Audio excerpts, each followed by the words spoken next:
After injuries derailed the Warriors' chances of winning the championship as well as their chances of making the playoffs in 2020 and 2021, it took the team some time to get back to its full strength in the 2021-22 season.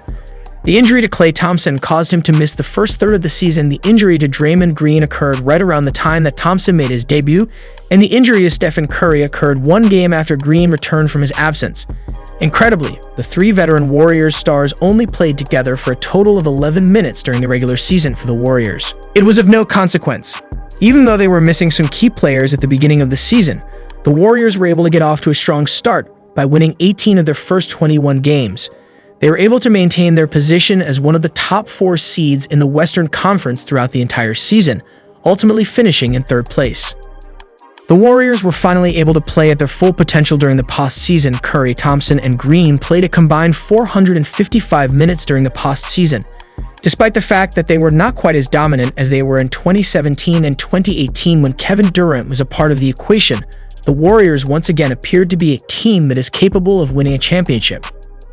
In order to advance to the NBA Finals, Golden State quickly dispatched the undermanned Nuggets, dispatched the upstart Grizzlies, and slowed Luka Doncic to the point where they were able to defeat the Mavericks. In the NBA Finals, Golden State overcame a 2-1 deficit to win against the Celtics and win their 4th championship in the last 8 years. The Warriors were vindicated by their success in the 2021-22 season after being criticized for maintaining a monster payroll and choosing not to trade any of their young prospects or lottery picks for win-now help during their non-playoff seasons. Despite being vindicated, the Warriors will not be satisfied to stop there and will continue to strive for even greater accomplishments. As Curry, Green, and Thompson approach the middle of their 30s, the management of the team is optimistic that younger players such as James Wiseman, Jonathan Kuminga, and Moses Moody will be able to step up and keep the team in contention for championships in the years to come. The all-season strategy of the Warriors, Kevin Looney and Gary Payton II, 2 key Warriors role players, are both set to become unrestricted free agents this summer and will be able to sign with any team they choose. Looney demonstrated his value as a versatile front-court defender who can play alongside offensive weapons without needing the ball himself by bouncing back from a couple of injury-plagued seasons to start 80 regular season games and play in all 82 for the Warriors. He also played in all 82 of the team's games during the season.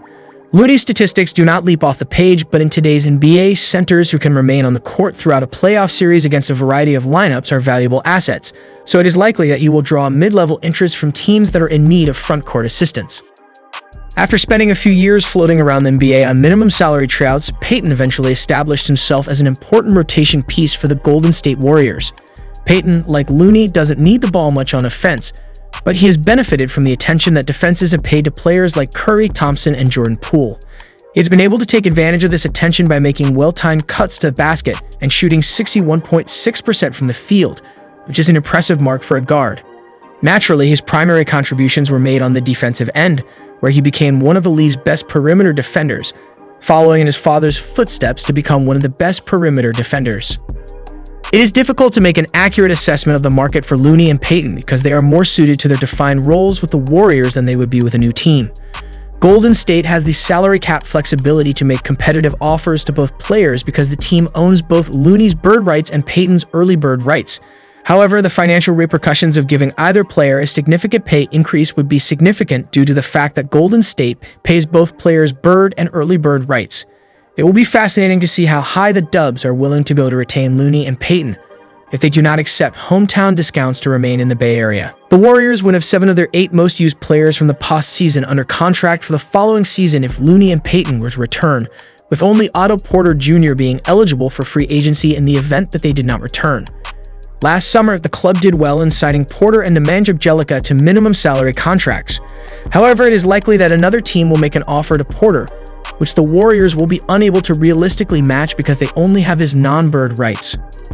I have a feeling that Golden State would be happy to have players like Porter, Bjelica, and Damian Lee return on minimum deals. However, if the price goes any higher, the team may have to look elsewhere to fill those roster spots, possibly attempting to strike gold once more on the market for players making minimum salaries. The Warriors currently have the 28th overall pick in this year's draft, but there have been reports that the team is considering trading away that selection, which makes perfect sense. The Warriors do not need to add another rookie to the mix if they anticipate that Wiseman, Kuminga, and Moody will take on greater roles the following season.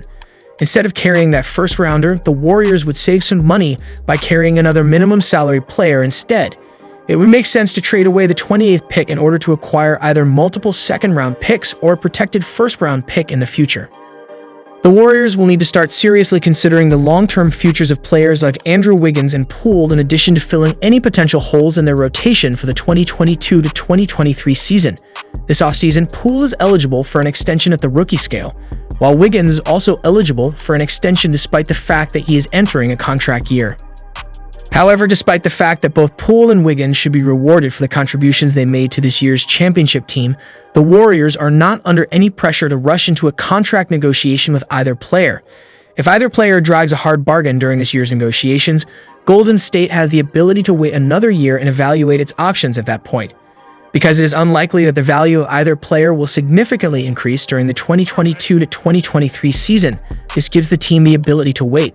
However, if the Warriors are able to negotiate a contract that is favorable to the team for either player, for example, $18.20 million per year for Poole or $23.25 million per year for Wiggins, then they shouldn't hesitate to sign an extension. Green and Thompson are both eligible for contract extensions this offseason, and if either player is going to get one, I'd expect it to be Green.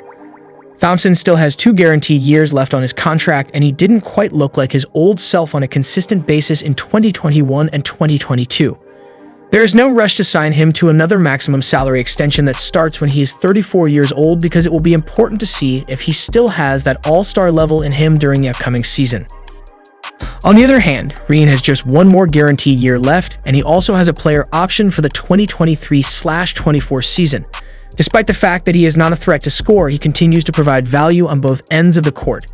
Given that he has earned much less than Curry and Thompson and Wiggins for that matter, in recent years, I imagine the Warriors will want to do right by him in order to show their appreciation for the contributions he continues to make. However, the Warriors won't just hand him a blank check because if he picks up his 23/24 option, a max extension would start at $33 million plus in his age 34 season. This could cause the club to feel uneasy about the situation. Forecast for the offseason cap.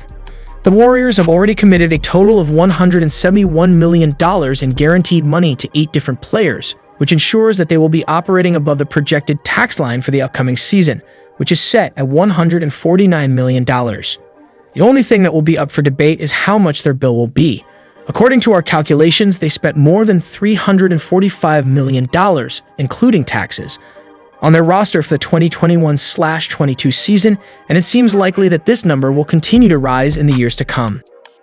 Are you hyped up to know more? Subscribe to our channel to stay tuned.